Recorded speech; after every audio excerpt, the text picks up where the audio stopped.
Good morning दोस्तों। आज का जो क्लास रहेगा वो आपका रहेगा CHO की एग्ज़ाम बेस्ड जो क्लास रहेगा।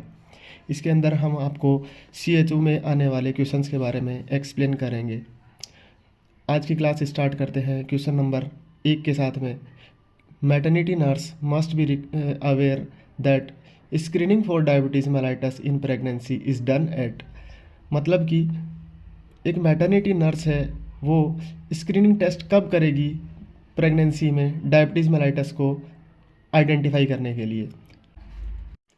Option A 6 to 17 week, option B 18 to 23 week, option C 24 to 28 week, option D 29 to 32 week.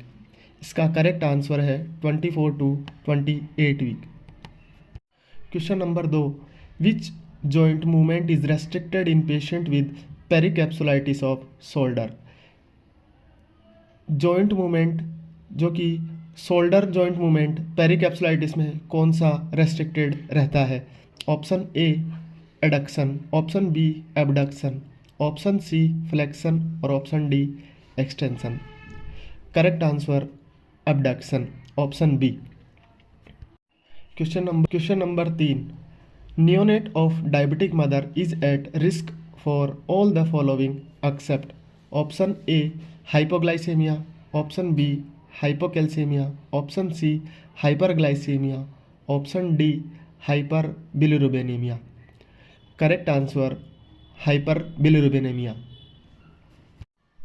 Question 4, before blood transfusion a nurse must note that a date, time of collection and must be aware that packed RBC can be stored up to। मतलब कि एक blood transfusion करना है nurse को और वह date और time देख रही है, तो PRBC को कब कितने टाइम तक स्टोर कर सकते हैं। Option A 25 day, option B 35 day, option C 45 day, option D 55 day. Correct answer 35 days।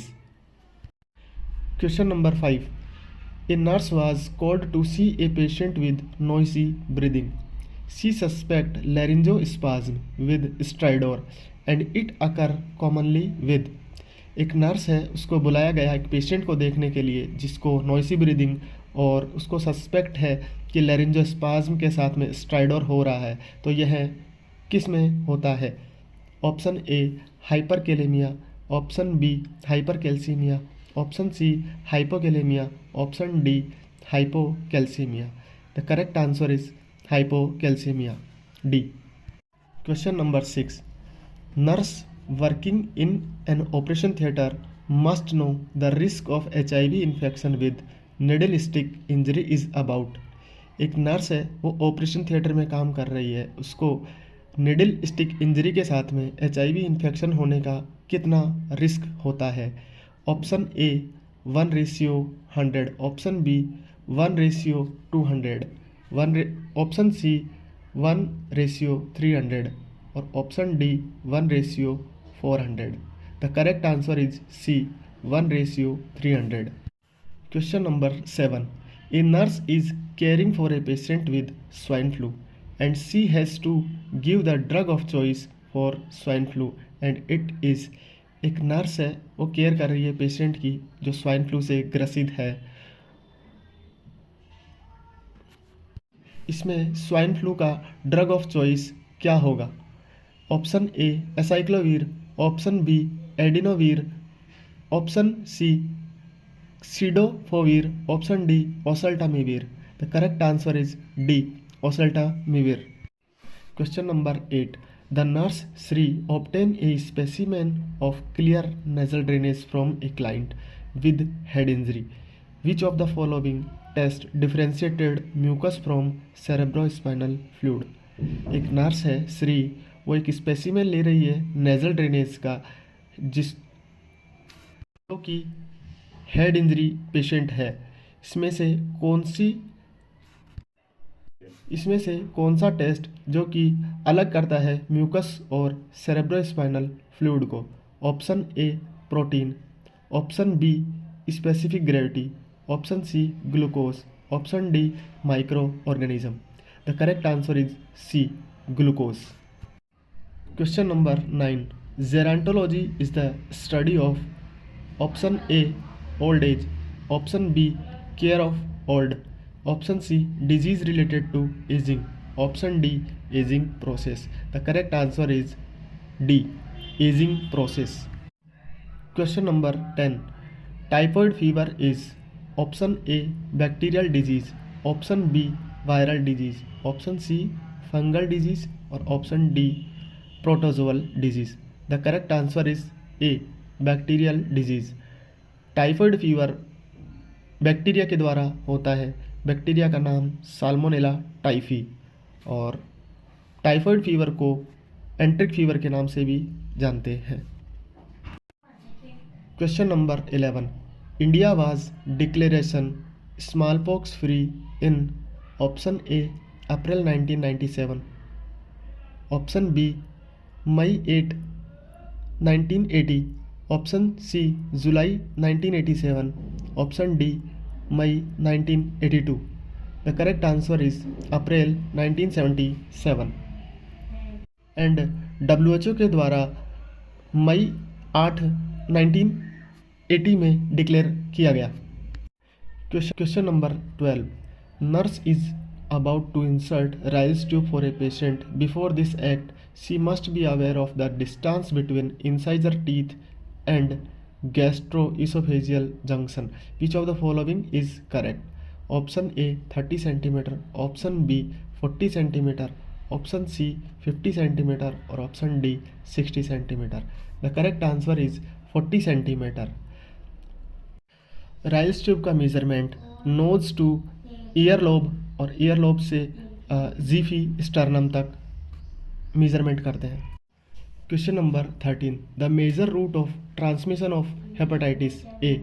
Option A faeco oral route, option B parenteral route, option C sexual, option D pre anal. The correct answer is faeco oral root.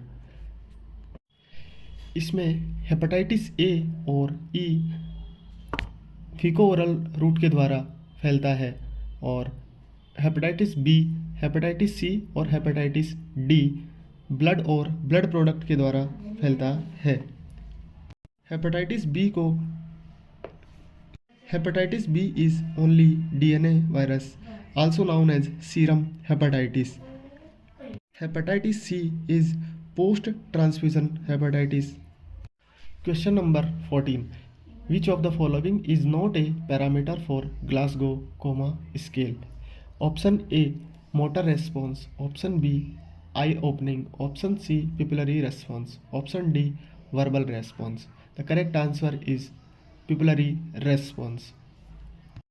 Glasgow coma scale का उपयोग level of consciousness check करने के लिए किया जाता है। इसके 3 parameter होते हैं, आई ओपनिंग, वर्बल रिस्पॉन्स और motor response. Glasgow coma scale का मिनिमम स्कोर 3 होता है और मैक्सिमम स्कोर 15 होता है। डेथ पेशेंट का स्कोर 3 होता है। इसको याद करने का तरीका EVM, eye opening, verbal response और motor response. Question number 15. In India most of malaria cases are reported to be due to option A Plasmodium falciparum, Plasmodium malari, Plasmodium vivax or Plasmodium ovale. The correct answer is Plasmodium vivax. Malaria number 16. Leprosy containing only one skin lesion is known as. Leprosy में skin के ऊपर केवल एक legion है तो उसको किस नाम से जानते हैं? Option A paucibacillary single lesion leprosy, option B paucibacillary leprosy, option C multibacillary leprosy, option D all of above. The correct answer is A paucibacillary single lesion leprosy. इसमें सिंगल लीजन होता है तो पोसीबेसिलरी सिंगल लीजन लेप्रोसी होता है. अगर 2 से 5 legion skin पर present है तो पोसिबेसिलरी लेप्रोसी होता है, और 5 से ज़्यादा लीजन प्रेजेंट है स्किन पे उसको मल्टीबेसिलरी लेप्रोसी कहते हैं। Question number 17 Salk polio type of vaccine is option A live attenuated vaccine, option B killed vaccine, option C toxoid, option D antisera. The correct answer is option B killed vaccine. Salk vaccine John Salk के द्वारा invented की गई 1955 के अंदर। यह killed vaccine होती है, IM root के द्वारा लगाई जाती है। पोलियो वैक्सीन 2 प्रकार की होती है, पहली साबिन और दूसरी साक। साबिन को ओरल पोलियो वैक्सीन या लाइव एटेन्यूएटेड वैक्सीन भी कहते हैं। यह ओरली दी जाती है। यह अल्बर्ट साबिन के द्वारा 1961 के अंदर इन्वेंटेड की गई। 18 clay coloured stool is suggestive of option A obstructive jaundice, option B amoebic dysentery, option C typhoid और option D ulcerative colitis. The correct answer is obstructive jaundice.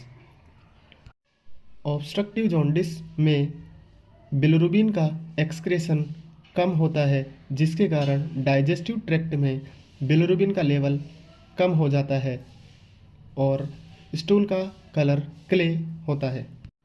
Question 19 Mrs A is scheduled for pneumoencephalography. This procedure done in the X ray department consist of an injection of.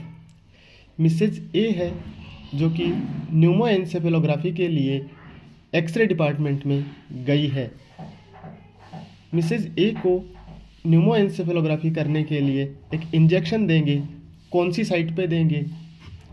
Option A air directly into the ventricles, air को directly ventricle में डालेंगे।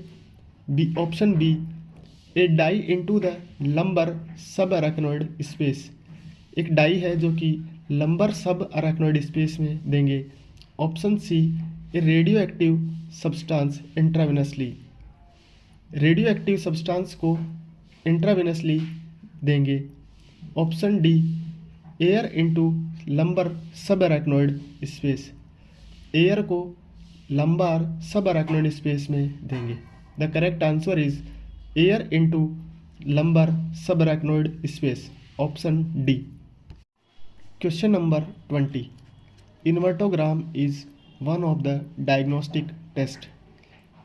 इन्वर्टोग्राम test किसके लिए किया जाता है? Option A diverticulum, option B pyloric stenosis, option C intussusception, option D anorectal anomalies. The correct answer is D anorectal anomalies. Thank you for please like, share and subscribe this channel.